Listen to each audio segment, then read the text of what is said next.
جب اب سب سے بڑے متقی ہیں تیسرے نمبر پہ، اور تقوی والا ہی ولی ہوتا ہے، اور اسی ولی کو ہم صوفی کے لفظ سے تعبیر کرتے ہیں، جی تو یہ تو خود قرآن مجید اور ہمارے اس عقیدے کے اجتماع سے یہ ثابت ہو گیا کہ آپ تیسرے نمبر کے امت کے سب سے بڑے ولی ہیں، سب سے بڑے صوفی ہیں۔ سبحان اللہ سبحان اللہ۔ تو لہذا یہ تو ہو گئی کہ جو ہم عقل و نقل کی روشنی میں دلیل کو ترتیب دیتے ہیں۔ صحیح۔ اچھا، تاجر ہونا تو چونکہ آپ کا واضح ہی ہے، لہذا اس پہ تو کوئی جدا گانا دلائل کی ضرورت نہیں ہے۔ اب سوال یہ ہے کہ تاجر ہونا اور صوفی ہونا، ان دونوں کا اجتماع کیسے؟ صحیح۔ جبکہ تصوف کے اندر جو مفہوم ایک ذہن میں آتا ہے وہ عدم مال کا ہے، وہ مال نہ ہونے کا ہے، اور جیسے اولیاء کرام کے احوال میں ہم اس طرح کی چیزیں بھی پڑھتے ہیں۔ تو بات یہ ہے کہ پہلی بات تو وہی جو میں نے ابھی عرض کی ہے کہ تصوف اور ولایت، اس کا مدار جو ہے وہ ترک مال پر نہیں ہے، صحیح، اس کا دار و مدار حصول تقوی پر ہے۔ وہ تقوی مال کے ساتھ بھی ہو سکتا ہے، وہ مال کے بغیر بھی ہو سکتا ہے۔ بہت لہٰذا بہت سے اولیاء اور صوفیاء وہ ہیں جو بغیر مال کے اولیاء اور بغیر مال کے صوفیاء تھے، صحیح، اور بہت سے اولیاء اور صوفیاء وہ ہیں کہ جو مال کے ساتھ اولیاء تھے اور اسی کے ساتھ صوفیاء تھے۔ سبحان اللہ۔ اس کی اگر ہم ان مثالوں کو لیں کہ جن کی صوفیت کو اور جن کی ولایت کو ہم ایک جدا گانا غیر صحابہ کے اندر مسلم مانتے ہیں، صحابہ کرام کا تو ایک معاملہ جدا ہے نا، اور اس وقت چونکہ ہمارا کلام ہی اس کے اوپر ہے تو لہذا ہم اس کو دلیل نہیں بناتے، ہم اس پر کسی اور شے کو دلیل بنا لیتے ہیں۔ صحیح۔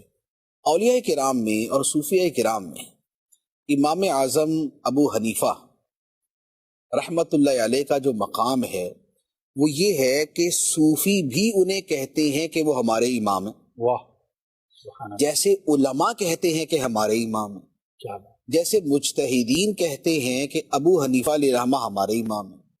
تو داتا صاحب جیسے صوفی اور داتا صاحب جیسے بزرگ فرماتے ہیں کہ امام اعظم جو ہیں وہ ہمارے پیشوا ہیں، واہ، اور حضرت فضیل بن عیاض، حضرت داؤد طائی، حضرت بشر حافی اور اس طرح کے کتنے اولیاء کرام ہیں جو امام اعظم کی صحبت میں بیٹھتے تھے، کیا بات۔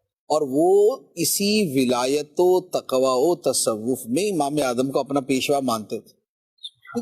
اور امام اعظم کتنے بڑے تاجر تھے یہ بھی ہمیں جدا گانا پتا کہ وہ عظیم تاجر بھی تھے، کپڑے کے تاجر تھے، دوسری طرف اتنے بڑے مجتہد تھے، تیسری طرف اتنے بڑے ولی اور صوفی تھے۔ کیا بات۔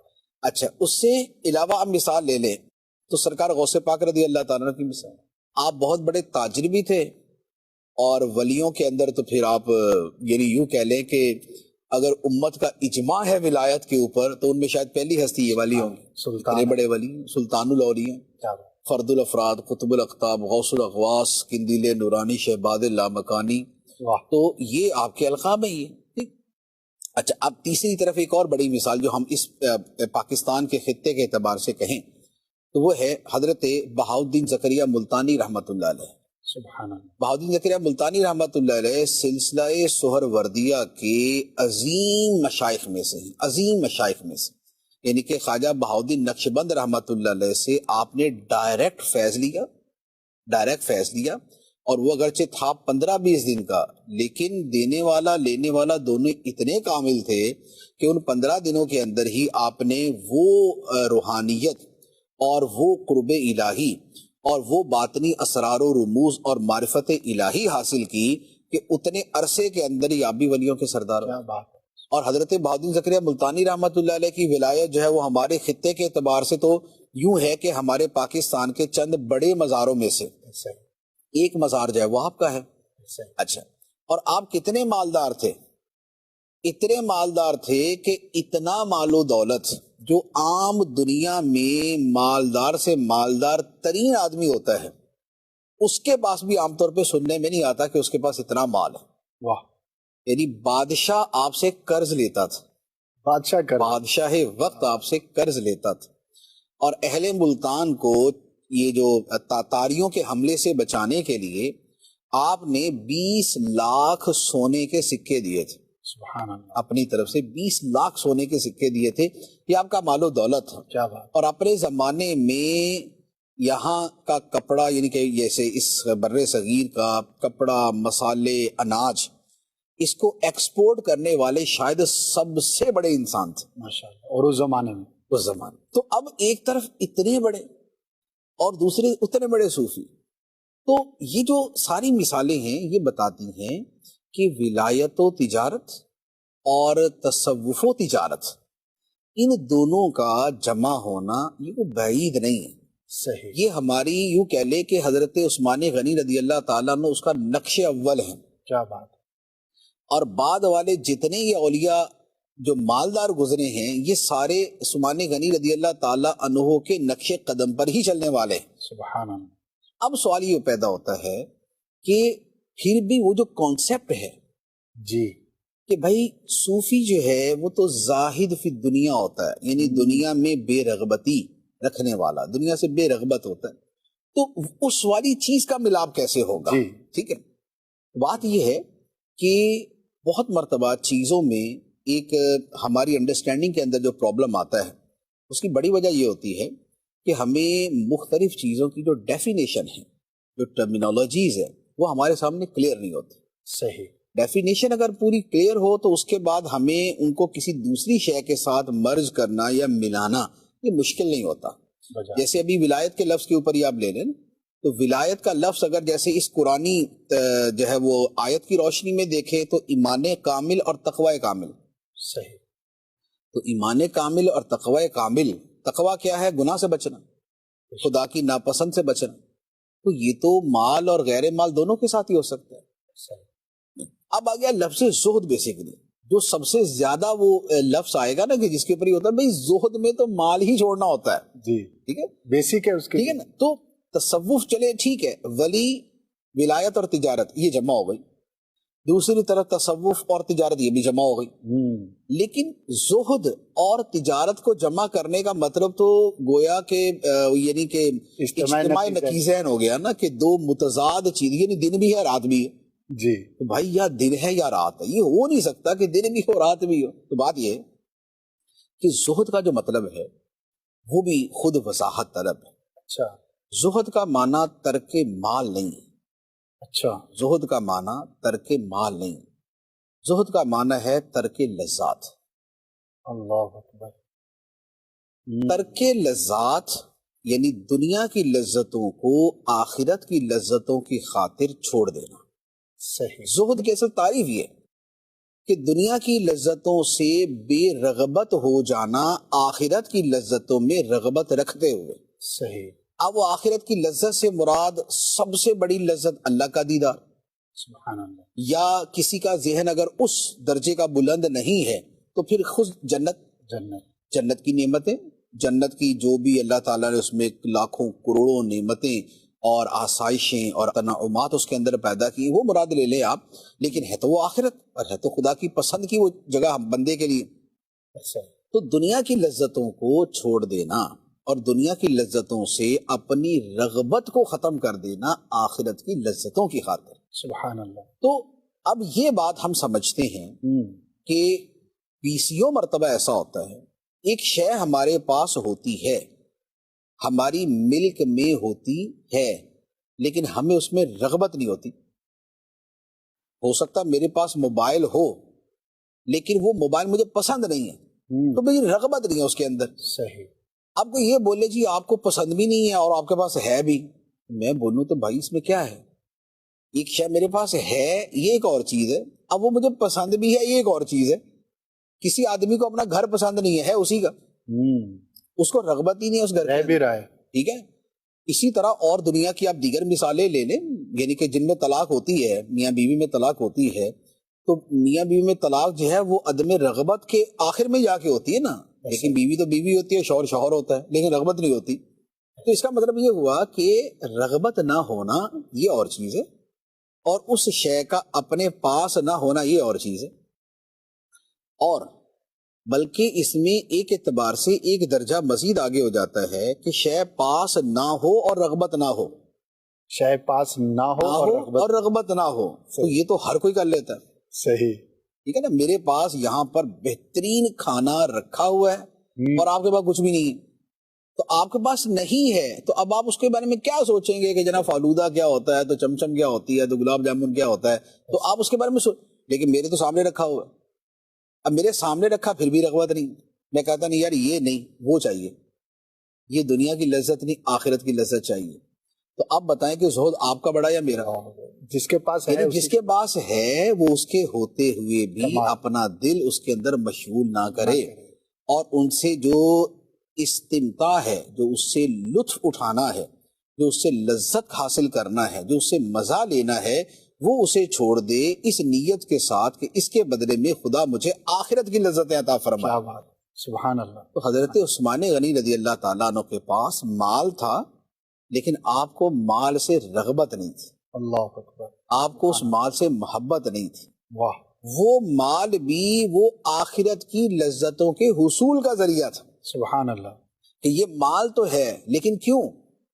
اس لیے کہ میں اعلیٰ سے اعلیٰ کپڑا پہنوں، اس لیے کہ میں اعلیٰ سے اعلیٰ اور لذیذ سے لذیذ کھانا کھاؤں، اس لیے کہ اس کے ذریعے دنیا جہان کی میں سیر کروں، اس لیے کہ اس کے ذریعے جو بھی میں دنیا کی آسائشیں جمع کر سکتا ہوں وہ کروں، یا اس لیے کہ ان میں سے ہر شے کو قربان کر کر کے آخرت کی لذتیں جمع کروں بہت اور آخرت کی نعمتیں حاصل کروں.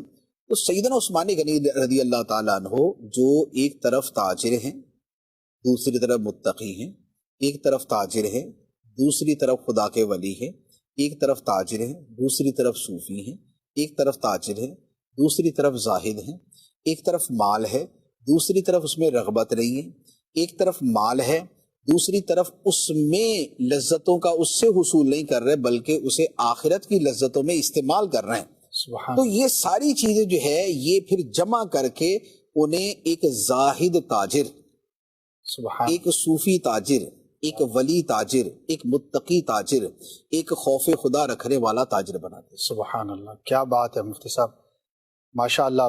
پہلے سوال کے جواب میں ہی بہت ساری چیزیں جو ہے وہ سمجھنے کو ملی ہوں گی. اور دیکھیے مکمل علم کی یہی برکتیں ہیں، اور اگر کم علمی ہوتی ہے تو بعض اوقات چیزوں کے سمجھنے میں ہم تذبذب کا بھی شکار ہو جاتے ہیں، وسوسوں کا بھی شکار ہو جاتے ہیں، اور بعض اوقات جو ہے وہ کسی نتیجے کی طرف ہم درست طور پر نہیں پہنچ پاتے. اب اس پوری وضاحت کے اندر ہر شخص اپنے اعتبار سے غور کرے کہ میں کہاں پر ہوں اور مجھے کرنا کیا ہے. ایک اور آپ کا جیسے ہی نام آتا ہے، بلکہ آپ کے نام کے ساتھ کہیے کہ جو متصل القابات بیان کیے جاتے ہیں ان میں با حیا ہونا بھی ہے. تو آپ کی حیا کو ہم کیسے بیان کر سکتے ہیں، سمجھ سکتے ہیں؟ اور ایک بڑی ہی پیاری جو روایت ہے جس میں جب سیدنا عثمان غنی رضی اللہ تعالی عنہ حاضر خدمت ہوتے ہیں تو پیارے آقا صلی اللہ تعالی علیہ وسلم اپنے لباس کو درست فرماتے ہیں. مشہور واقعہ ہے. اس واقعے کے تناظر میں آپ کی حیا، اس کو ہم کیسے سمجھ سکتے ہیں اور اس سے ہمارے لیے سیکھنے کے لیے کیا ہے؟ جو اوصاف بہت زیادہ معروف ہیں تو ان میں حیا بھی ایک بڑا اعلیٰ درجے کا وصف ہے، اور اسی لیے ہمارے ہاں جو جمعے کا خطبہ پڑھا جاتا ہے اور اس میں اعلیٰ حضرت عظیم البرکت شاہ امام احمد رضا خان علی رحمۃ الرحمان کا جو خطبہ پڑھتے ہیں تو اس میں کامل الحیاء والایمان، تو یہ جو کامل الحیاء والایمان ہے تو یہ اسی طور پہ ہے کہ یہ آپ کے اوصاف میں سے بے شک یہ بڑا معروف وصف ہے. اور اچھا اس میں بھی بلکہ یہ جیسے یہ خطبے کے جو الفاظ ہیں اس میں بھی ایک چیز میرے ذہن میں آئی کہ اعلیٰ حضرت نے حیا اور ایمان دو چیزوں کا فرمایا، کامل الحیاء والایمان. اس کی ایک وجہ یہ ہے کہ خود حیا کو ایمان قرار دیا گیا ہے. بے شک، یعنی حدیث مبارک کے اندر یہ فرمایا گیا الحیاء شعبۃ من الایمان، یہ حیا جو ہے یہ ایمان کی ایک مرکزی شاخ ہے. سیدنا عثمان غنی رضی اللہ تعالی عنہ کا جو وصف ہے حیا کا، تو پہلے تو اس حیا کا اگر لفظ کا معنی اگر سمجھ لیں تو اس سے کئی چیزیں واضح ہو جاتی ہیں. دیکھیں حیا کا ایک لغوی معنی ہے، ایک شرعی معنی ہے. یعنی ایک لغت کے اعتبار سے اس کا مفہوم ہے، ایک شریعت کے اعتبار سے اس کا مفہوم ہے. لغت کا مفہوم عام طور پہ وسیع ہوتا ہے کیونکہ وہ بہت سارے ایک دائرے کو شامل ہوتا ہے، اور شریعت اس کے پھر ایک حصے کو لے کر اس کی اپنی ایک ٹرمینالوجی بنا دیتی ہے. تو حیا ویسے تو کہتے ہیں انسان کی وہ کیفیت اور اس کے اندر آنے والی وہ ایک جو ہے نا وہ حالت اور وہ کیفیت کہ جس کی وجہ سے انسان کسی ایسے کام سے رک جائے کہ جس کی وجہ سے اس کو عیب دار کہا جائے. صحیح. یعنی بندہ ایک کام سے اس لیے رکتا ہے کہ یار لوگ اس کو برا کہیں گے، تو اب لوگوں کی نظر میں برا کہلانے سے بچنے کے لیے جو بندے کے اندر ایک کیفیت اور جو ایک باعث ایک پیدا ہوتا ہے، موٹیو پیدا ہوتا ہے، اسے حیا کہتے ہیں۔ صحیح۔ اچھا، شریعت کے اندر جو ہے، شریعت کے اندر اس کو خاص تھوڑا سا کر لیا گیا اور وہ بالکل جامع قسم کا معنی ہے، وہ یہ ہے کہ لوگوں کی نظر میں محض برا کہلانے سے بچنا یہ بہت زیادہ کو قابل تعریف چیز نہیں ہے، بلکہ اس شے سے بچنا جس شے سے بچنا اللہ کو پسند ہے، سبحان اللہ۔ یعنی کہ خدا کی ناپسندیدہ شے سے اپنے آپ کو بچانا۔ اب اس بچانے کے لیے جو ہمارے اندر ایک جذبہ پیدا ہوتا ہے، ایک کیفیت پیدا ہوتی ہے، حیا اس کا نام، سبحان ٹھیک ہے اللہ۔ نا؟ وجہ یہ ہے کہ یہ جو ہے نا کہ لوگوں کی نظر میں برا کہلانے سے بچنا، اس کا دائرہ تو آپ سمجھتے ہیں نا کہ لوگ ہزاروں اچھائیاں اس لیے چھوڑ دیتے ہیں۔ ایسا ہی۔ یعنی ایک شخص اگر وہ داڑھی منڈوں کے ماحول میں رہتا ہے تو وہ داڑھی اس لیے نہیں رکھتا کہ لوگ کیا کہیں گے، لوگ کیا کہیں؟ لوگوں کی نظر میں وہ معیوب ہو جائے گا۔ اور اس طرح کے نہ جانے کتنے کام ہیں، یعنی ہم اگر اب دیکھیں تو ہمارے معاشرے کے تو یوں کہہ لیں کہ برائیوں میں سے برائی بنی ہوئی ہے، کلچر کے اندر بہت ساری کلچر کے اندر یہ چیز ہے کہ لوگ اس لیے بہت ساری چیزیں نہیں کرتے ہیں کہ یار لوگ کیا کہیں گے، لوگ کیا کہیں گے۔ تو یہ جو لوگ کیا کہیں گے، یہ ان کی نظر میں معیوب ہونے سے بچنے کے لیے، اگرچہ اس کے پیچھے وجہ وہ حیا ہے، لیکن وہ حیا مذموم ہے، وہ ناپسندیدہ ہے، یا وہ یوں کہہ لیں کہ وہ ایک حمیت جاہلیت ہے، کہ وہ ایک جاہلانہ جو ہے نا وہ غیرت اور حمیت ٹائپ کی چیز ہے جس کی وجہ سے وہ کیا جا رہا ہے۔ اصل جو حیا ہے، جو ایمان کی شاخ ہے اور جو تمام کی تمام خیر ہے، وہ ہے جو بندے کو خدا کی ناپسندیدہ شے سے بچانے کے لیے ابھارے، سبحان ٹھیک ہے؟ تو وہ حیا، تو اب اس کا تعلق اعمال کے ساتھ، افعال کے ساتھ، اقوال کے ساتھ، احوال کے ساتھ، کیفیات کے ساتھ، ان تمام چیزوں کے ساتھ، حتیٰ کہ ہم حیا پر ابھی پورا سلسلہ کر نہیں سکتے، ورنہ یوں کہہ لیں کہ حیا اتنا عظیم وصف ہے، اتنا بڑا وصف ہے کہ شاید پورا دین اس کے اندر آ جاتا ہے۔ کیا بات ہے، سبحان یعنی اب جب آپ یہ دیکھ رہے نا کہ جو شے خدا کو ناپسند ہے، کیا بات اس سے بچنے کے لیے بندے میں جو کیفیت پیدا ہوتی ہے، جو کیفیت اس کو اس پر لاتی ہے، جب اس کا نام حیا ہے تو ہر برائی سے بندہ چھوٹ گیا۔ تو اس لیے اس اعتبار سے یہ بہت زیادہ وسیع ہے۔ تو اب سیدنا عثمان غنی رضی اللہ تعالیٰ عنہ کی جو ذات مبارکہ ہے، آپ کی ذات کا وصف حیا یہ اتنا معروف تھا کہ شاید تاریخ کے اندر پچھلی امتوں میں یا اس امت میں حیا کے اعتبار سے کسی کی ذات اس طرح معروف ہوئی ہو۔ کیوں؟ اس لیے کہ آپ کی حیا کے بارے میں نبی پاک علیہ الصلوۃ والسلام نے فرمایا کہ میں اس شخص سے حیا کیوں نہ کروں جس سے اللہ کے فرشتے حیا کرتے ہیں۔ واہ، کیا بات ہے، اب آپ دیکھیں کہ حیا کا یہ درجہ کمال ہے۔ کہ فرشتے اس سے حیا کریں، اس سے بڑھ کر اور درجہ کیا ہو سکتا ہے؟ تو ایسی حیا جو ہے وہ کسی بھی شخص کے بارے میں آپ کو نہیں ملے گی۔ سخاوت آپ کو حاتم طائی کے بارے میں مل جائے گی، شجاعت آپ کو کسی اور شخص کے بارے میں مل جائے گی، لیکن حیا کے اندر بھی کوئی ایسا معروف ہوا ہو یہ آپ کو نہیں ملے گا۔ تو سیدنا عثمان غنی رضی اللہ تعالیٰ عنہ کی حیا کا معاملہ یہ تھا۔ اور یہ جو حدیث مبارک ابھی میں نے پڑھی ہے، یہ بھی بیسیکلی اسی واقعے کے آخر کے الفاظ جو ابھی آپ نے بیان کیا نا، کہ نبی پاک صلی اللہ علیہ وآلہ وسلم تشریف فرما تھے اپنے گھر میں، اور آپ کا جو تہبند مبارک تھا وہ آپ کی پنڈلی سے ہٹا ہوا تھا۔ صحیح۔ تو اتنے میں حضرت ابوبکر صدیق رضی اللہ تعالیٰ عنہ آئے، نبی پاک علیہ الصلوۃ والسلام ویسے ہی بیٹھے رہے۔ صحیح۔ اس کے بعد حضرت عمر فاروق رضی اللہ تعالیٰ عنہ آئے، نبی پاک علیہ الصلوۃ والسلام ویسے ہی بیٹھے۔ اس کے بعد جب حضرت عثمان غنی رضی اللہ تعالیٰ عنہ آئے تو نبی پاک علیہ الصلوۃ والسلام فوراً تھوڑا سا مزید سیٹ ہو کے اور اس کو چھپا لیا۔ سبحان اللہ۔ تو اس پر صحابہ کرام نے سوال کیا کہ یا رسول اللہ، یہ ابو بکر آئے، عمر آئے رضی اللہ عنہما، ان کے آنے پر آپ نے ایسا نہیں کیا، لیکن حضرت عثمان کے آنے پہ آپ نے اتنا زیادہ اہتمام فرمایا۔ تو آقا کریم علیہ الصلوۃ والسلام نے اس موقع پر فرمایا تھا کہ میں اس بندے سے حیا کیوں نہ کروں جس سے اللہ کے فرشتے حیا کرتے ہیں۔ کیا بات ہے۔ تو یہ اس موقع کا بیان ہے یہ، اور اس سے یہ پتہ چلا کہ حضرت عثمان غنی رضی اللہ تعالیٰ عنہ کی طبیعت اور شخصیت میں حیا کے اس قدر کثیر مظاہر تھے، اور آپ کی ذات میں جو افعال حیا کا ظہور تھا وہ اتنا زیادہ تھا کہ نبی پاک علیہ الصلوۃ والسلام اس کو اپنے علم کے ساتھ ساتھ اپنے مشاہدے سے بھی جانتے تھے، سبحان اللہ، دیگر صحابہ کرام بھی اس بات کو سمجھتے تھے، حتیٰ کہ اللہ کے فرشتوں میں بھی معروف تھا کہ عثمان غنی حیا کرنے والے. کیا بات ہے. تو اب فرشتے کس انداز میں حیا کرتے ہوں گے، اب یہ خدا جانے، وہ فرشتے جانے، یا آقا کریم علیہ الصلوۃ والسلام جانے، سبحان اللہ. لیکن حیا جو ہے وہ آپ کی زندگی کے اندر اس طرح کا وصف تھا. ماشاء اللہ ماشاء اللہ، کیا بات ہے. اللہ پاک ہمیں بھی عثمان غنی رضی اللہ تعالیٰ عنہ کے اس عظیم وصف کا جو ہے وہ صدقہ نصیب فرمائے، اور بہت سارے گناہوں سے، بلکہ ہر گناہ سے بچنے کے لیے جس شخص کے اندر یہ وصف ہوتا ہے وہ اس کے لیے مفید ثابت ہوتا ہے، اور یہ اچھوں کی، با حیا لوگوں کی صحبت سے ہی نصیب ہوگا. ظاہر ہے جب ایسے لوگوں کے ساتھ اٹھیں گے بیٹھیں گے جن کی گفتگو، جن کا عمل، جن کا اٹھنا بیٹھنا، کلام کرنا، عمل کرنا با حیا ہوگا، تو جب بھی ہمارے اندر یہ چیزیں پیدا ہوں گی. ورنہ کلچرل اگر ہم دیکھتے ہیں، عمومی طور پر دیکھتے ہیں، تو لوگ نہ اپنے کلام میں، نہ اٹھنے بیٹھنے میں، نہ چلنے پھرنے میں، نہ آنے جانے میں ان چیزوں کا اہتمام کرتے ہیں. تو ظاہر ہے کہ جب صحبت ایسی ہوتی ہے تو بندہ ویسا ہی ہوتا چلا جاتا ہے. اللہ پاک ہم سب کو توفیق خیر عطا فرمائے. اچھا، اس جی میں ایک اور چیز میرے ذہن میں ہے، جی جی ایک بڑا دلچسپ جو ہے وہ ایمانی ایک نقطہ ہے، صوفیہ کرام اس کو بیان فرماتے ہیں جی کہ گناہ سے بچنا جو ہے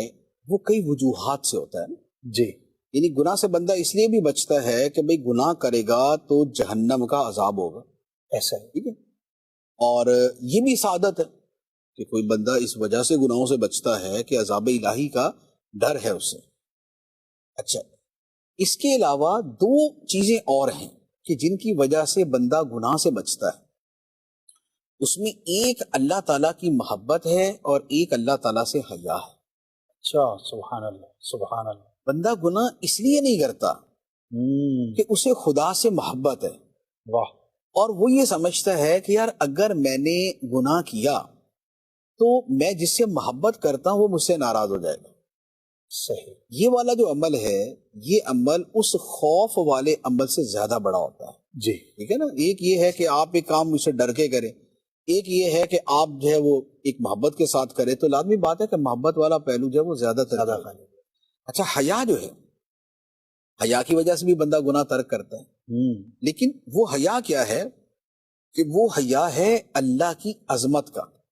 اللہ اللہ. یعنی ایک ڈر کا پہلو ہے، ایک محبت کا پہلو ہے، اور ایک خدا کی عظمت کا پہلو اس کی شان. کہ میرا گناہ کرنا جو ہے یہ میرے رب کی عظمت پر جو میرا ایمان ہے اس کے تقاضوں کے خلاف. اللہ. کہ میں اپنے رب کو سمیع، بصیر، علیم، خبیر، علام الغیوب، عالم الغیب والشہادہ، اور شہید علی کل شیء، میں اسے یہ مانتا ہوں، اور اس کی اتنی عظمتوں پر ایمان رکھتے ہوئے بھی میں یہ عمل کروں، برا عمل کروں، تو مجھے نہیں کرنا چاہیے. اللہ.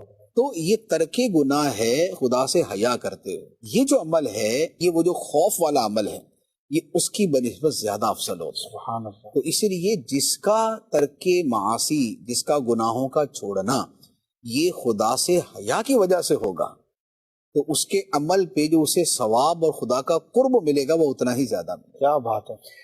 مفتی صاحب، اب عثمان غنی رضی اللہ تعالیٰ عنہ کا ایک بہت بڑا وصف، بہت بڑا کارنامہ بھی، اور تھوڑا ایک اور ڈائمنشن بھی ہے کہ آپ کے القابات میں جامع القرآن یہ بھی بہت معروف ہے کہ آپ نے قرآن مجید کو جمع فرمایا.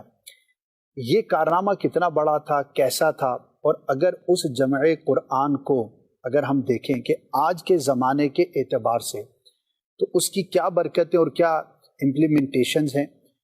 دوسرا، جمع قرآن کے ساتھ ساتھ آپ کا ساری دنیا کے مسلمانوں کو ایک رسم الخط پر کر لینا کہ بھئی یہ جو رسم الخط ہے یہی نافذ ہوگا اور اسی پر جو ہے وہ عمل کیا جائے گا، یہ کیا تھا؟ اور فی زمانہ اگر ہم اس کے کمپیریزن میں دیکھتے ہیں کہ اس کی جو امپلیمنٹیشنز ہیں اور اس کے جو فوائد ہیں، تو اس پر آپ کیا فرمائیں گے؟ یہ کتنا بڑا کام تھا، اور آج کے زمانے کے اعتبار سے اگر وہ نہ ہوا ہوتا تو کیا ہوتا، اور آج ہم اس سے کیا فائدہ حاصل کریں؟ سیدنا عثمان غنی رضی اللہ تعالیٰ عنہ کا یہ لقب ہے جامع القرآن. آپ نے قرآن کو جمع کیا. قرآن کو جمع کرنے سے مراد یہ ہے کہ جو حضرت سیدنا ابو بکر صدیق رضی اللہ تعالیٰ عنہ نے قرآن مجید کو ایک بک شیپ میں ایک جگہ پر جمع کیا تھا، وہ نسخہ حضرت سیدتنا حفصہ رضی اللہ تعالی عنہا کے گھر پہ تھا۔ اچھا، اب قرآن مجید کو پڑھنے کے چونکہ عرب لوگوں کے جو پڑھنے کے انداز ہیں وہ مختلف ہیں، حتیٰ کہ ایک معنی کو ادا کرنے کے لیے الفاظ بھی ان کے مختلف ہیں۔ صحیح۔ تو اب جب اسلام پھیلا تو ایک تو عرب ہی کے سارے قبیلوں تک وہ پہنچا، دوسرے نمبر پہ عرب سے باہر عجم کے اندر بھی پہنچا، تو اس کے لکھنے کے اور اس کے پڑھنے کے جو انداز تھے وہ علاقوں کے اعتبار سے مختلف تھے۔ صحیح۔ اچھا، اب وہ زمانہ صحابہ کرام کا تھا تو جس میں جو اصل جو نبی پاک علیہ الصلوۃ والسلام کی ادائیگی تھی اور جو صحابہ کرام کی ادائیگی تھی وہ صحابہ کی موجودگی کی وجہ سے وہ یہ تھا کہ کسی اور انداز میں کو پڑھ بھی لے تو ایک فائنلائز کرنے والی چیز موجود ہے، لیکن صحابہ کرام کے بعد کیا ہوتا؟ صحیح۔ تو وہ جو ابتدا کے اندر ایک توسع، ایک وسعت تھی، اگر وہ اسی طرح جاری رہتی تو وقت کے ساتھ ساتھ وہ کچھ ایسا ہو جاتا کہ شاید دنیا کے ہر خطے میں قرآن مجید کا نسخہ ہی جدا ہو جاتا، کہیں الفاظ کچھ اور ہو جاتے، کسی جگہ اس کے لکھنے کا انداز کچھ اور ہو جاتا اور کسی جگہ اس کے پڑھنے کا انداز کچھ اور ہو جاتا، تو یہ ایک پورا ایسا طریقہ ہو جاتا اور پھر قرآن پاک کی ہر شے سے استدلال کیا جاتا ہے۔ جی ٹھیک ہے، اب نتیجہ یہ ہوتا کہ اگر اس کے الفاظ کے اندر بھی یہ وسعت رکھی جاتی کہ بھئی اس سے ملتا جلتا دوسرا لفظ بھی پڑھا جا سکتا ہے تو یہ تو پتہ نہیں کیا سے کیا ہو جاتا۔ تو سیدنا عثمان غنی رضی اللہ تعالیٰ عنہ نے اپنے زمانے میں جب آپ تک یہ خبریں پہنچی کہ مختلف علاقوں میں یہ ایشو بھی کھڑا ہو رہا ہے، تو آپ نے پھر ایک فائنل قرآن مجید کا نسخہ جو ہے وہ تیار کیا کہ قرآن مجید کو ایسا ہی لکھا جائے گا، یہاں الف کو ایسے لکھیں گے، یہاں کھڑے زبر کو ایسا لکھیں گے، یہاں پر یہ والا جو ہے سین اور صاد کا جہاں کوئی فرق آ رہا ہے تو اس کو ایسے لکھا جائے گا۔ تو یہ آپ نے ایک طریقے پر جمع کر دیا اور اسی کے پڑھنے کے اوپر بھی آپ نے جمع کر دیا۔ نتیجہ یہ ہوا کہ پچھلی امتوں میں جو اپنی کتابوں کے حوالے سے بہت بڑے بڑے تغیرات برپا ہو گئے اور جس سے تحریف تک نوبت پہنچی اور پھر ان کی کتابیں ہی بدل گئیں، وہ اتنا بڑا باب جو اللہ کی کتاب کے حوالے سے تھا وہ حضرت سیدنا عثمان غنی رضی اللہ تعالیٰ عنہ کی اس فراست، اس بصارت اور اس حکمت کی وجہ سے وہ فساد ہمیشہ کے لیے بند ہو گیا۔ کیا بات ہے۔ تو یہ کارنامہ اپنی ذات کے اندر اتنا بڑا ہے، ایک اعتبار سے یہ کہہ سکتے ہیں کہ اللہ تعالیٰ نے جو قرآن پاک کے بارے میں فرمایا تھا اِنَّا نَحْنُ نَزَّلْنَا الذِّكْرَ وَإِنَّا لَهُ لَحَافِظُونَ، بے شک ہم نے اس ذکر کو، قرآن کو نازل کیا اور بے شک ہم ہی اس کی حفاظت کرنے والے ہیں۔ تو خدا نے جو حفاظت کی ذمہ داری اپنے ذمہ کرم پر لی، اس کی جو تکمیل ہے، اس تکمیل میں ایک بہت بڑی ہستی سیدنا عثمان غنی رضی اللہ تعالیٰ، سبحان اللہ، یعنی پہلے حضرت سیدنا صدیق اکبر رضی اللہ تعالیٰ نے کی اور اس کے ساتھ انہیں مشورہ دینے والے حضرت عمر فاروق رضی اللہ تعالیٰ عنہ اور اس کے بعد پھر آگے سیدنا عثمان غنی رضی اللہ تعالیٰ۔ تو یہ آپ کا اللہ کی کتاب کے حوالے سے اتنا بڑا کارنامہ ہے کہ جس نے پچھلی تمام کتب الہیہ اور کتب سماویہ کے ساتھ ہونے والے جو تحریفات اور تبدیلی اور تغیرات کے معاملات تھے ان سب کے مقابلے میں قرآن مجید کو محفوظ کیا۔ کیا بات۔ تو اب آپ دیکھیں کہ اس کا تعلق جو خدا کی اسکیم کے ساتھ اور خدا کے جو اس کا تکوینی نظام تھا اس کے ساتھ یہ کیسا جڑا ہوا ہے، ایک بات یہ۔ دوسری بات یہ ہے کہ خود قرآن مجید کے حوالے سے، اس کے پڑھنے اور اس کے لکھنے کے حوالے سے اگر امت میں افتراق ہوتا تو اس سے جو آپس کے اندر قتل و غارت گری، بنیادی جو ختم ہو خون ریزی، جو لڑائیاں اور جو اختلافات پیدا ہوتے وہ اس وقت کیا ہوتے اور آج کہاں تک پہنچ چکے ہوتے۔ اللہ۔ تو سیدنا عثمان غنی رضی اللہ تعالیٰ عنہ کا جو فعل مبارک ہے، جو عمل مبارک ہے، وہ تھا کہ جس نے امت میں فتنہ و فساد کا جو اتنا بڑا دروازہ کھل سکتا تھا اسے آپ نے بند کر دیا۔ سبحان اللہ۔ تو یہ آپ کا اس اعتبار سے جو پوری امت پر احسان ہے وہ بھی اسے ظاہر ہوتا ہے۔ سبحان اللہ۔ تیسری بات یہ ہے کہ سیدنا عثمان غنی رضی اللہ تعالیٰ عنہ کا جو عمل ہے، اس اپروچ کو، یعنی اس طریقہ کار کو آپ ایک اور انداز میں اگر دیکھیں نا تو اس سے وہ جو صحابہ کرام کے مقدم ہونے اور افضل ہونے اور برتر ہونے اور ان کے برابر کسی کے نہ ہونے، اور بعد والوں کے مقابلے میں ان کا جو ہے وہ افضل ہونے کا ایک پورا جو بیک گراؤنڈ ہے وہ بڑے اچھے طریقے سے سمجھ آتا ہے. وہ یہ ہے کہ چیزوں کو چلانے والے وہ بھی اہمیت رکھتے ہیں لیکن چیزوں کو بنانے والے ان سے زیادہ اہمیت رکھتے ہیں. بہت خوب ماشاءاللہ. ٹھیک ہے. تو صحابہ کرام علیہم رضوان کا جو معاملہ ہے وہ یہ ہے کہ وہ دین کے وہ اولین محافظ تھے اور وہ امور دینیہ اور علوم دینیہ کے وہ اولین معمار تھے کہ جنہوں نے وہ بنیادیں رکھی کہ جس کے بعد آگے پوری دنیا جو ہے وہ پوری دنیا اسلام جو ہے وہ اس کو فالو کرتے ہوئے آگے بڑھ رہی ہے. تو بعد کے آنے والے سارے کے سارے یہ اس کو آگے چلانے والے آگے بڑھانے والے ہیں. صحیح. لیکن صحابہ کرام اس کی بیس بنانے والے ہیں. کیا بات ہے. تو اس لیے جو ان کا کام ہوتا ہے نا اس کے برابر کوئی کام نہیں ہو پاتا. ہو نہیں سکتا. آپ اس کو اگر تھوڑا سا ایک اور مثال سے تھوڑا سا اگر سمجھنے کی کوشش کریں تو آپ یہ سمجھ لیں کہ ایک ہے پاکستان بنانے والے. جی. پانی ہے پاکستان. ٹھیک ہے. اور ایک ہے اس کے بعد اسے چلانے والے. صحیح. اب اگر کوئی یہ بولے کہ جناب میں چونکہ اس ملک کے اقتدار پر آنے کے بعد بہت اچھے طریقے سے اس ملک کو چلا رہا ہوں تو لہذا میرا اور بانی پاکستان کا اتنا 19-20 کا ہی فرق ہے یا وہ بھی نہیں ہے. صحیح. تو آپ خود اس کے بارے میں کیا بولیں گے کہ بھائی صاحب آپ اگر ایسا نہ ہی فرمائے تو بہتر نہیں ہے. تو بات یہ ہے کہ جو بنانے والا ہے جو اس وطن کو وجود میں لانے والا ہے اپنی کاوشوں سے وہ اس کا جو کارنامے کا لیول ہے وہ کچھ اور ہے. اس کے بعد اس کو صحیح طریقے سے چلا لینے والا یہ اور ہے. تو صحابہ کرام علیہم رضوان جو ہیں ان کے کارنامے وہ تھے جنہوں نے اسلام کی بنیادیں مضبوط کی گہرائی تک اتاری اور انہیں ایسا مضبوط کر دیا کہ اب وہ بنیادیں قیامت تک ختم نہیں ہوں گی انشاءاللہ. اس کے بعد جو آنے والے ہیں وہ سارے کے سارے وہ ہیں کہ کسی نے اس کی دیوار کھڑی کی ہے, کسی نے اس کی چھت بنائی ہے, کسی نے اس میں ونڈو لگا دی ہے, کسی نے اس کے اندر دوسرا کام کر دیا ہے. تو یہ جتنے بھی کام کرنے والے ہیں ان سب کاموں کی بنیاد انہی پلرز کے اوپر ہے. وہ پلرز ہیں تو یہ بعد والوں کے کام ہیں. وہ پلرز نہ ہوتے تو بعد والے ہوا کے اندر نہ چھت بناتے نہ دیوار کھڑی کرتے.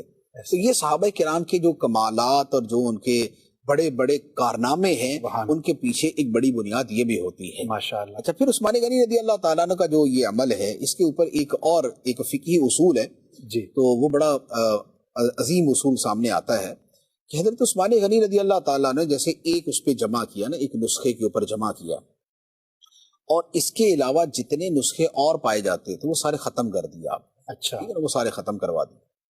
اچھا اب اس کے اوپر بعض لوگوں نے یہ کہا کہ بھئی جو بقیہ نے نسخے لکھے, اچھا بقیہ نسخوں میں یعنی کہ ایشو کیا تھا کہ جس کی وجہ سے اسی ایک نسخے پہ لے کے آئے. بات یہ تھی کہ صحابہ کرام ایسے تھے جنہوں نے قرآن مجید لکھا اور آیت کے اندر کسی لفظ کا جو معنی نبی پاک علیہ السلام نے بیان کیا یا جو ان کو اپنا سمجھ آیا تھا تو انہوں نے وہ بھی تشریحی طور پہ ساتھ لکھ دیا. اچھا صحیح.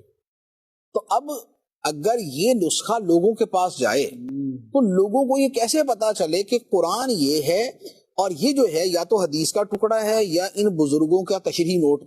صحیح. تو اگر وہ والے سارے نسخے باقی رہتے تو ایک وقت تک تو جو ہے وہ قرآن مجید ہوتا اور اس کے علاوہ بقیہ کو بھی کہا جاتا ہاں بھی یہ بھی قرآن پاک میں. اسی لیے آج کوئی بندہ یہ بولے کہ بھائی میں فلاں لفظ سے استدلال کرتا ہوں جو قرآن پاک میں ہے اور وہ نہیں ہے جی تو پوری دنیا کھڑی ہو جائے گی بھائی یہ تو لفظ ہی قرآن پاک میں نہیں, آپ نے کہاں سے استدلال کر لیا. ایسا ہی. لیکن اگر اس طرح کے 500 نسخے اور ہوتے تو پھر کیا ہوتا, کدھر سے استدلال کرتے اور کسی کے استدلال کا رد کیسے کرتے. تو سیدنا عثمان رضی اللہ تعالیٰ نے بقیہ سارے نسخے جو تھے وہ تلف کروا دیے بالکل کہ جن کو دوبارہ استعمال کسی صورت کیا ہی نہ جا سکے. جب یہ کیا تو یہ کیا ہے, اس کے پیچھے ایک فقہی اصول ہے, وہ ہمارے دین ہی کا اصول ہے کہ درء المفاسد اہم من جلب المصالح. سبحان اللہ. کہ مفاسد کا دور کرنا, خرابیوں کا دور کرنا یہ مصلحتوں اور فائدوں کے حاصل کرنے سے زیادہ ضروری. واہ. وہ سارے نسخے باقی ہوتے جو دیگر تھے وہ باقی ہوتے تو الفاظ کے معنی سمجھنے میں ان سے مدد ملتی, مصلحت ہو جاتی ہے. اچھا کسی آیت کی تفسیر میں ان سے مدد مل جاتی, یہ مصلحت ہوتی, یہ فائدہ ہو جاتا. لیکن نقصان کیا ہوتا؟ نقصان یہ ہوتا کہ اسی کو قرآن پاک بھی سمجھ لیتا، اور کسی خطے میں اگر وہی نسخہ پہنچا تھا، آج کے پبلشنگ والا زمانہ تھوڑی تھا وہ، کہ بھی آج ایک کاپی چھپتی ہے اور وہی کاپی پوری دنیا میں پہنچ جاتی ہے، کمپیریزن ہو ٹھیک ہے نا؟ تو اس زمانے کے اندر تو کیا کیا ہوتا، پچھلے نبیوں کی جو کتابیں ہیں ان میں جو تحریف کی ابتدا ہوئی اس کی ایک بڑی وجہ یہ تھی کہ جیسے اس میں ایک نقل کیا اور اسی کے اندر تشریحی نوٹ بھی کسی نے لکھ دیا اور وہی والے کسی جگہ پہنچ گیا، تو انہوں نے تشریحی نوٹ کو بھی خدا کی کتاب سمجھا، اور اس کو قرآن پاک نے بھی بیان فرمایا ہے کہ وہ اپنے ہاتھوں سے لکھتے ہیں اور پھر اسے یوں پیش کرتے ہیں کہ جیسے یہ خدا کی کتاب ہے، جبکہ وہ خدا کی کتاب نہیں۔ اللہ اکبر۔ تو یہی معاملہ جب وہ قرآن پاک میں ہو جاتا، تو ایک طرف یہ فساد تھا کہ غیر قرآن کو قرآن سمجھ لیا جاتا اور حفاظت قرآن کی صورت ختم ہو جاتی۔ دوسری طرف وہ فوائد تھے جو فوائد امت کی اپنی عقل، سمجھ اور روایات حدیث کی روشنی میں ویسے ہی جو ہے نا وہ فائدہ حاصل ہو جاتا۔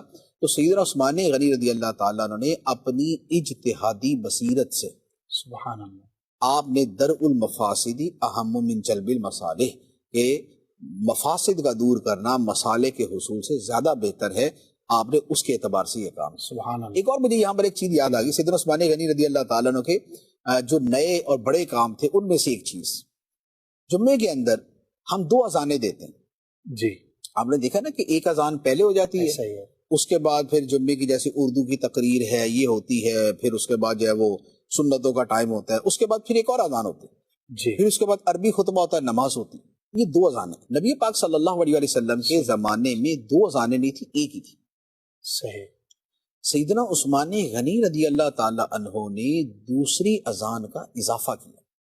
اچھا، وہ اس لیے آپ نے اضافہ کیا کہ نبی پاک علیہ الصلوۃ والسلام کے زمانے میں تو جمعہ پڑھنے کے لیے لوگوں کا حال یہ تھا کہ فجر میں نکلتے تھے، اللہ اکبر، سبحان، بلکہ یہ بھی روایتیں ہیں کہ وہ فجر کی نماز سے پہلے چراغ لے کے نکلتے تھے، یعنی راستے کی اندھیرے میں روشنی کے نکل، لیے اتنے اندھیرے میں نکلتے تھے، واہ، ٹھیک ہے؟ تو وہ یہ جمعہ اہتمام پڑھنے کے لیے ایسا اہتمام تھا۔ لیکن لازمی بات ہے کہ نبی پاک علیہ الصلوۃ والسلام کی صحبت مبارکہ میں رہنے والوں کا ذوق عبادت سبحان اللہ، اور جنہیں صحبت نہیں ملی ان کا ذوق عبادت، اس میں بہت بڑا فرق تھا۔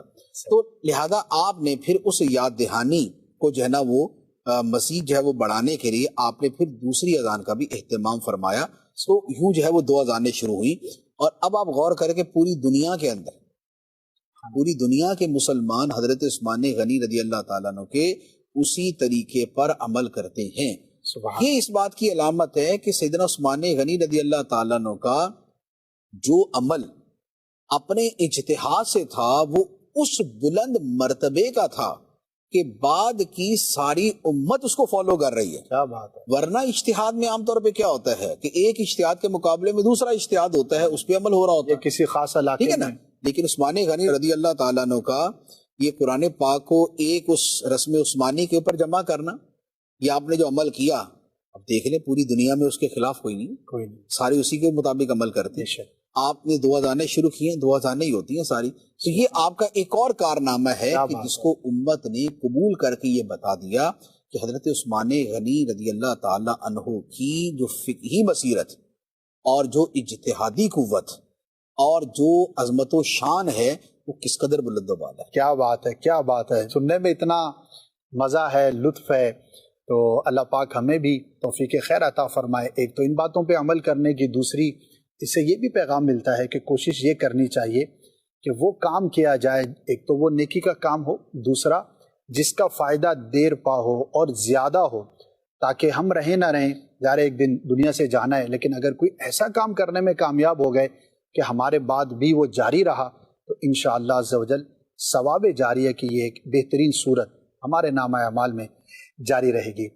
مفتی صاحب، ذو النورین بڑا ہی خوبصورت لقب اور آپ کی وہ خصوصیات کے جو کسی امتی کو نہ ملی، بلکہ شاید اس امت کے پہلے بھی کسی امتی کو نہ ملی، کہ ایک نبی کی یک کے بعد دیگر 2 شہزادیاں آپ کے نکاح میں آئیں۔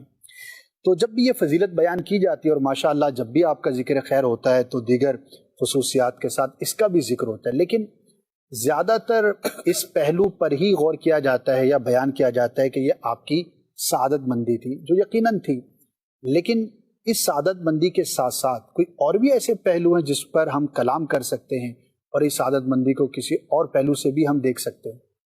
اس میں کئی پہلو ہم پیش نظر رکھ سکتے ہیں. دیکھیے پہلا تو یہ ہے کہ اگر ہم ایک جو ہے نا فطری طور پہ اس چیز پہ غور کریں، فطرت کے اعتبار سے، جی، کہ انسان جہاں پر رشتہ دیتا ہے تو وہ سب سے پہلے یہ دیکھتا ہے کہ یہ بندہ جو ہے یہ میری بیٹی وغیرہ کا کتنا یہ خیال رکھ سکے گا، ایک، اور اس کے ذریعے مجھے کتنا سکون ملے گا. یہ یوں کہہ لیں یہ وہ چیز ہے کہ جو ان رشتوں کے اندر ایک بنیادی چیز کی حیثیت رکھتی ہے، کیونکہ قرآن پاک نے خود اس رشتے کو لِتَسْكُنُوا إِلَيْهَا وَجَعَلَ بَيْنَكُمْ مَوَدَّةً وَرَحْمَةً، یعنی کہ محبت و شفقت، رحمت اور نرمی اور سکون کا حصول، ان چیزوں کے ساتھ اس کو جوڑ کے بیان کیا. تو اس کا مطلب یہ ہوا کہ خود جو رشتہ کرنے والا ہے وہ اس پہلو کو پیش نظر رکھے. صحیح. کہ جو کسی کی ذمہ داری کے طور پہ، یعنی باپ اپنی بیٹی کی ذمہ داری کے طور پہ اس کے رشتہ اگر کر رہا ہے تو یہ اس کے لیے مودت، رحمت اور سکون کی جگہ تلاش کرے. صحیح. اس کا مطلب یہ ہوا کہ نبی پاک صلی اللہ تعالی علیہ وآلہ وسلم نے اپنی جو قلبی نور ہے اس سے بھی، جو علم ظاہر و باطن ہے اس سے بھی، جو آپ نے زندگی بھر مشاہدہ فرمایا تھا اس کے اعتبار سے بھی، اور آپ کا عمل وحی الہی کے تابع ہوتا ہے اس کے اعتبار سے بھی. واہ، کیا بات. آپ نے اپنے جو ہے وہ لخت جگر کے لیے اور اپنے جو ہے وہ قلب کے ٹکڑے کے لیے، یعنی اپنی شہزادی کے لیے حضرت عثمان غنی رضی اللہ تعالیٰ عنہ کو منتخب فرمایا.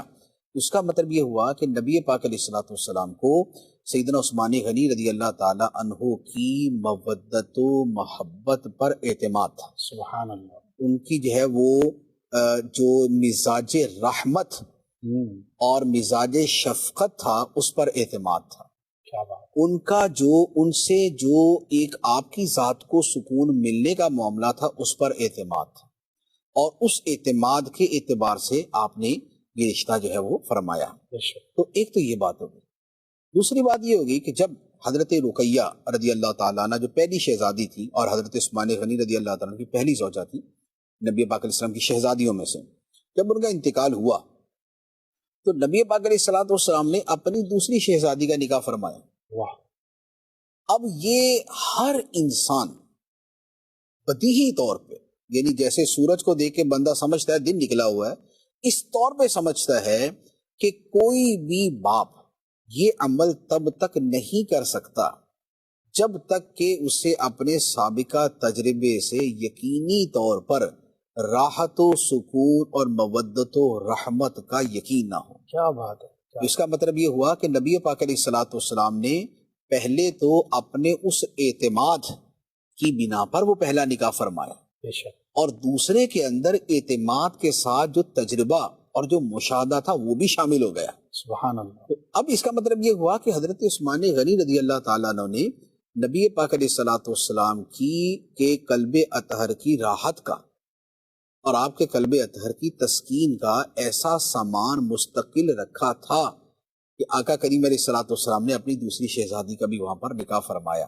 کیا بات. تو یہ جو آقا کریم علیہ الصلوۃ والسلام کے ساتھ محبت اور جو آپ سے نسبت رکھنے والے، یعنی کہ نسبت نسب رکھنے والے افراد کے ساتھ محبت ہے، یہ اس کا جو ہے وہ قطعی ثبوت ہے کہ یہ جو دو شہزادیاں جو ہے وہ آپ کے نکاح میں. ماشاء اللہ، کیا شان ہے ان کی. اللہ پاک کی ان پہ رحمت اور ان کے صدقے ہماری بخشش و مغفرت ہو. جب سلسلہ تیاری کے مراحل میں تھا تو اور بھی سوالات تھے جو میرے پاس موجود ہیں، لیکن وقت کے دامن میں گنجائش نہیں، اور ماشاء اللہ بہت کچھ سیکھنے کا، سمجھنے کا آپ کو بھی موقع ملا ہوگا. اور جب یہ باتیں سنتے ہیں، سیرت کے ان پہلوؤں پر مختلف انداز پر غور کرتے ہیں، تو ہمارے دل میں ان صحابہ کرام علیہم رضوان کی محبت اور عظمت مزید بڑھتی ہے. اور یہ پروگرام کرنے کا ایک بنیادی مقصد یہی ہوتا ہے کہ ہم صحابہ و اہل بیت سے محبت کرنے والے ہیں، اور ان کی محبت ہمارا ایمان ہے، ہمارے ایمان کی بنیاد ہے، جان ہے، اور اس میں جتنا اضافہ ہو اتنا ہی ہمارے لیے دنیا اور آخرت کے لیے بہتری کا سامان ہے. اللہ پاک عثمان غنی رضی اللہ تعالیٰ عنہ کے صدقے ہم سب کو ایسی ہی زندگی گزارنے کی توفیق عطا فرمائے جو اللہ پاک کی بارگاہ میں مقبول ہو، قبول ہو، اور ہر طرح کے گناہوں سے محفوظ رہنے کی توفیق عطا فرمائے۔ مدنی چینل دیکھتے رہیے، انشاءاللہ اس طرح کے اور بھی بہت پیارے پیارے سلسلے دیکھنے کا موقع ملے گا۔ صلو علی الحبیب صلی اللہ تعالی علی محمد صلی اللہ علیہ وآلہ وسلم۔ کون جانے مرتبہ عثمان ذوالنورین کا، ہاتھ دست مصطفیٰ عثمان ذوالنورین کا، عثمان ذوالنورین